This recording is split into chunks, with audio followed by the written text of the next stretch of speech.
नमस्ते। आज हम एक बहुत ही दिलचस्प किताब के पन्नों में उतर रहे हैं। किताब का नाम है द लेजेंड माइंड और इसे लिखा है SKR यानी सोनू कुमार ने। लेखक का दावा है कि ये किताब एक तरह से एक आई ओपनर है उन लोगों के लिए जो जिंदगी में कुछ बड़ा करना चाहते हैं। कवर पर एक तीसरी आंख भी है और लेजेंड शब्द का एक बड़ा ही अनोखा मतलब दिया गया है।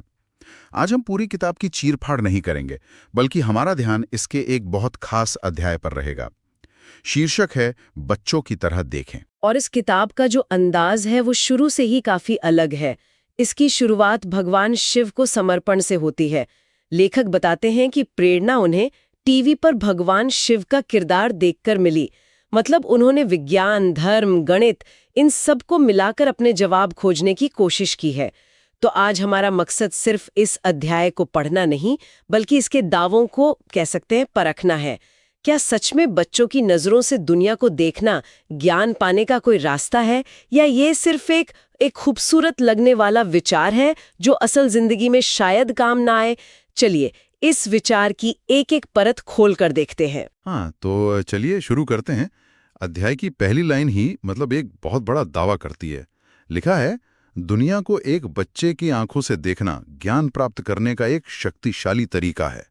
किताब कहती है कि बच्चे सादगी से देखते हैं, बिना किसी लाग लपेट के, जबकि हम तो अपने अनुभवों और धारणाओं का चश्मा पहने रहते हैं। सुनने में ये बात कई बार सुनी हुई लगती है, पर मुझे सोचने पर मजबूर कर रही है कि क्या हम वाकई कुछ खो देते हैं बड़े होते होते।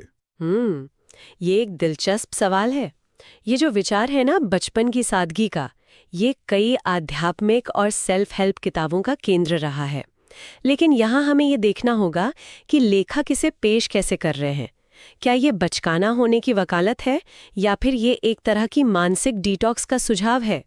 किताब का तर्क है कि वयस्क चीजें कैसी होनी चाहिए कि खांचे में इतने फंस जाते हैं कि वो चीजें जैसी हैं उन्हें देख ही नहीं पाते। बिल्कुल, ये असल में हमारी बनाई हुई मानसिक दीवारों को गिराने की बात कर रहा है। ठीक है, तो अगर हमें वे दीवारें गिरानी है तो पहला कदम क्या होगा?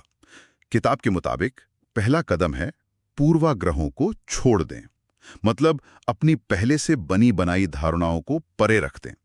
बच्चे ये इसलिए कर पाते हैं क्योंकि उनके पास अतीत का बोझ नहीं होता। लेकिन लेकिन एक वयस्क के लिए ये कितना मुमकिन है? क्या हमारे सारे पूर्वाग्रह बुरे ही होते हैं? अनुभव से सीखी गई कुछ धारणाएं तो हमें खतरों से भी बचाती हैं। आपने बहुत सही मुद्दा उठाया, और यहीं पर इस विचार की पहली कह सकते हैं परीक्षा होती है। किताब का नजरिया थोड़ा आदर्शवादी है। वो कहती है कि हर स्थिति को ऐसे देखो जैसे पहली बार देख रहे हो। क्रिएटिविटी और प्रॉब्लम सॉल्विंग के लिए ये एक बेहतरीन तकनीक है। इसे बिगिनर्स माइंड भी कहते हैं। लेकिन अगर हम यथार्थ की दुनिया में देखें तो हमारा दिमाग तो पैटर्न पहचानने के लिए ही बना है। अगर किसी ने आपको धोखा दिया है तो अगली बार उस जैसे इंसान पर शक करना वो पूर्वाग्रह नहीं है, वो अनुभव से सीखा गया सबक है। तो शायद यहाँ एक संतुलन की जरूरत है। ये समझना कि कब अपने अनुभव का इस्तेमाल करना है और कब उसे एक तरफ रखकर नई संभावनाओं के लिए दरवाजा खोलना है। तो अगर हम किसी तरह अपने पूर्वाग्रहों की इस दीवार में एक खिड़की बनाने में कामयाब हो भी जाएं, तो हमें बाहर क्या दिखेगा? लेखक के मुताबिक हमें वही दिखेगा जो एक बच्चे को दिखता है, यानी हर छोटी चीज में जादू और हैरानी। वो कहते हैं, एक बच्चा साधारण चीजों में जादू ढूंढ लेता है। फुटपाथ पर एक घोंगा, बारिश के बाद इंद्रधनुष। बड़े होने पर हमारी ये हैरानी कहीं खो जाती है। और यही हैरानी ही तो ज्ञान की पहली सीढ़ी है। किताब कहती है कि जिज्ञासा ही हमें क्यों और कैसे पूछने पर मजबूर करती है। जब एक बच्चा पूछता है कि आसमान नीला क्यों है, तो ये सिर्फ एक सवाल नहीं है, ये तो भौतिकी, प्रकाशिकी और वायुमंडल को समझने का दरवाजा है। पर यहाँ एक और गहरा पहलू है। वयस्कों की जिज्ञासा अक्सर किसी लक्ष्य से बंधी होती है। हमें कुछ सीखना है ताकि प्रमोशन मिले या कोई काम पूरा हो जाए। बच्चों की जिज्ञासा वो लक्ष्यहीन होती है, वो सिर्फ जानने के आनंद के लिए होती है। शायद लेखक इसी शुद्ध जिज्ञासा को वापस पाने की बात कर रहे हैं। ये बात मुझे अगले विचार पर ले आती है जो शायद इस अध्याय का सबसे मुश्किल हिस्सा है। किताब कहती है, बच्चे अभी में जीने में माहिर होते हैं। उनका दिमाग न तो अतीत की गलतियों में उलझा होता है और न ही भविष्य की चिंताओं में। वे पूरी तरह से वर्तमान में होते हैं। ये सुनने में बहुत अच्छा लगता है, पर एक वयस्क जिसके ऊपर जिम्मेदारियां हैं, बिल भरने हैं, भविष्य की योजना बनानी है, वो कैसे पूरी तरह से अभी में दी सकता है? ये तो गैर जिम्मेदाराना लगता है। बिल्कुल। और ये इस दर्शन की सबसे बड़ी चुनौती है।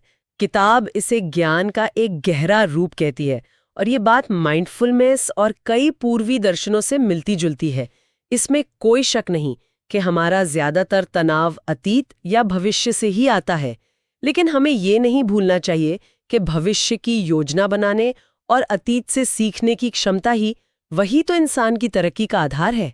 तो शायद इसका मतलब ये नहीं है कि हम योजना बनाना छोड़ दें, बल्कि ये है कि जब हम कोई काम कर रहे हों तो हमारा पूरा ध्यान उसी पर हो, न कि 10 और चीजों पर। खेलते वक्त सिर्फ खेलना, काम करते वक्त सिर्फ काम, ये दिमागी भटकाव को कम करने का एक तरीका है। दिमागी भटकाव, किताब में इसके लिए मंकी माइंड या चंचल मन शब्द का इस्तेमाल हुआ है। ये क्या है? ये जो मंकी माइंड का कॉन्सेप्ट है, ये असल में बौद्ध दर्शन से आता है। वहां इसे एक ऐसे मन के लिए इस्तेमाल किया जाता है जो एक डाल से दूसरी डाल पर कूदने वाले बंदर की तरह लगातार भटकता रहता है, बेचैन और अशांत। आज की मनोविज्ञान की भाषा में से कॉग्निटिव डिस्ट्रैक्शन कह सकते हैं। किताब का तर्क है कि बच्चे इस मंकी माइंड से काफी हद तक मुक्त होते हैं, इसलिए वे वर्तमान में रह पाते हैं। और जब मन शांत और वर्तमान में होता है, तभी वो स्पष्ट रूप से देख और समझ सकता है। और शायद यही स्पष्टता भावनाओं से भी जोड़ती है। चौथा बिंदु है भावनाओं को ईमानदारी से व्यक्त करना। बच्चे खुश होते हैं तो खिलखिलाकर हंसते हैं, दुखी होते हैं तो जोर से रोते हैं। वे अपनी भावनाओं पर कोई मुखौटा नहीं पहनते। हम वयस्क हम तो अक्सर सामाजिक दबाव में अपनी सच्ची भावनाओं को छिपा जाते हैं। और लेखक इसे सीधे सीधे आत्मज्ञान से जोड़ते हैं। उनका तर्क है कि अगर आप अपनी भावनाओं को बिना अच्छा बुरा कहे स्वीकार नहीं कर सकते, तो आप खुद को कभी पूरी तरह समझ ही नहीं सकते। और ये आत्म जागरूकता ही बाकी हर तरह के ज्ञान की नींव है। अगर कोई खुद से ही सच्चा नहीं है, तो वो दुनिया की सच्चाई को कैसे देख पाएगा? ये प्रामाणिक होने की बात है, और ये वाकई एक बहुत शक्तिशाली विचार है। यहां तक तो बात मनोविज्ञान और दर्शन की लग रही थी, लेकिन अब अध्याय एक आध्यात्मिक मोड़ लेता है। ये कहता है बच्चा भगवान का दूसरा रूप है। और फिर एक बहुत ही खास हिदायत दी गई है कि 5-6 साल से कम उम्र के बच्चों से पैर नहीं छुआने चाहिए। ये एक बहुत ही अनोखा दावा है जो हमारी संस्कृति से भी जुड़ा लगता है। हाँ, और किताब इसका कारण बताती है कि बच्चे मासूम होते हैं, उनमें ज्ञान का अहंकार नहीं होता और उनका मन चंचल होता है। उनकी यही मासूमियत उन्हें दैवीय बनाती है। ये सिर्फ एक धार्मिक विचार नहीं है, बल्कि एक व्यवहारिक सुझाव भी है। किताब कहती है कि अगर कोई भगवान को पाना चाहता है तो उसे कुछ समय के लिए बच्चों जैसा व्यवहार करना चाहिए। ये एक तरह का अभ्यास है, दुनिया को बिना किसी जजमेंट के पूरी मासूमियत से देखना। लेकिन फिर लेखक एक और बहुत बड़ा दावा करते हैं। वो इस नजरिए को अपराध रोकने से भी जोड़ देते हैं। वो कहते हैं कि अगर 18 साल से ज्यादा उम्र का व्यक्ति भी बच्चों जैसा नजरिया रखे तो वो कोई अपराध नहीं करेगा। ईमानदारी से कहूं तो ये बात हजम करना थोड़ा मुश्किल है। ये कुछ ज्यादा ही आदर्शवादी नहीं लगता। ये निश्चित रूप से एक बहुत बड़ा दावा है। यहाँ किताब का तर्क ये है कि अपराध की जड़ में ईर्ष्या, नफरत, बदला, लालच, ये सब जटिल भावनाएं होती हैं। एक बच्चे का गुस्सा भी क्षणिक होता है, वो द्वेष पालकर नहीं रखता। तो लेखक का मानना है कि अगर कोई इस मानसिक अवस्था को बनाए रखे तो उसके मन में अपराध करने का विचार ही पैदा नहीं होगा। ये आज की व्यस्त और कठिन प्रतिस्पर्धी दुनिया के लिए एक नैतिक समाधान के तौर पर पेश किया गया है, लेकिन हमें इसे आलोचनात्मक दृष्टि से देखना होगा। ये नजरिया अपराध के पीछे के सामाजिक, आर्थिक और मनोवैज्ञानिक कारणों को पूरी तरह से नजरअंदाज कर देता है। ये एक दर्शन के तौर पर सुंदर है, पर एक सामाजिक समाधान के तौर पर अधूरा है। तो मतलब ये पूरा अध्याय हमें ये बता रहा है कि बड़े होना एक तरह की गलती है, जिसमें हम अपनी सबसे कीमती चीज सादगी और मासूमियत खो देते हैं। लेकिन क्या विकास का मतलब हमेशा कुछ खोना ही होता है? क्या वयस्क सोच की कोई अपनी ताकत नहीं है?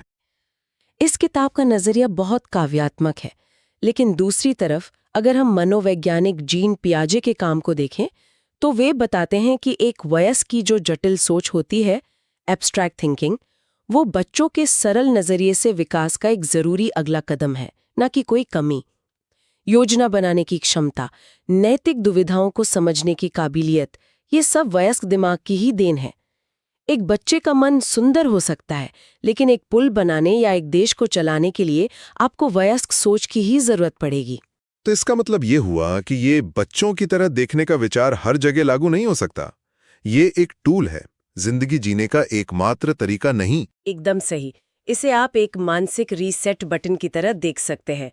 जब आप किसी समस्या में बुरी तरह फंस गए हों, जब दुनिया बहुत ज्यादा जटिल और थकाऊ लगने लगे, तब कुछ देर के लिए ये नजरिया अपनाना आपको एक नई ताजगी और शायद एक नया समाधान दे सकता है। लेकिन फिर आपको अपने वयस्क अनुभव और ज्ञान के पास वापस लौटना होगा, ताकि आप उस समाधान को हकीकत में बदल सके। असली ज्ञान शायद इन दोनों के संतुलन में ही है। तो इस पूरी चर्चा का सार क्या निकलता है? हमने द लेजेंड माइंड के इस अध्याय को देखा और समझा कि पूर्वाग्रहों को छोड़कर, जिज्ञासु बनकर और वर्तमान में जीकर हम एक बच्चे की आंखों से दुनिया को देख सकते हैं। पर हमने ये भी समझा कि ये नजरिया अपने आप में संपूर्ण नहीं है। इसका मुख्य सार ये है कि ये एक दर्शन के साथ साथ एक अभ्यास भी है। ये एक जटिल दुनिया में स्पष्टता और खुशी खोजने का एक रास्ता दिखाता है। ये एक तरह की दिमागी सफाई है, उन सभी परतों को हटाने की कोशिश जो समाज और अनुभव ने हम पर चढ़ा दी हैं, ताकि हम चीज़ों को उनके मूल रूप में देख सकें। लेकिन साथ ही हमें अपने वयस्क होने की शक्तियों को कम नहीं आंकना चाहिए। और जैसा कि इस किताब का अंदाज है, लेखक हमें सिर्फ विचारों के साथ नहीं छोड़ते, बल्कि एक काम भी देते हैं। हाँ, और यही वो सवाल है जिसके साथ हम आज की चर्चा को समाप्त कर सकते हैं। अध्याय इस सवाल के साथ खत्म होता है: इस हफ्ते ऐसी कौन सी एक छोटी सी चीज है जिसे आप नई आंखों से देख सकते हैं, जो आपको उसके बारे में जिज्ञासा से जानने के लिए आश्चर्यचकित कर दे? ये एक प्रैक्टिकल अभ्यास है, लेकिन हमारी चर्चा के बाद शायद हम इस सवाल को थोड़ा और आगे बढ़ा सकते हैं। कैसे? सवाल सिर्फ ये नहीं है कि हम बच्चे की तरह कैसे देखें। असली सवाल शायद ये है कि हम एक बच्चे की जिज्ञासा और हैरानी को एक वयस्क के अनुभव और समझदारी के साथ कैसे जोड़ सकते हैं। कैसे हम एक ही समय में मासूम भी रह सकते हैं और बुद्धिमान भी। ये एक ऐसा सवाल है जिस पर सोचने के लिए ये अध्याय हमें छोड़ जाता है।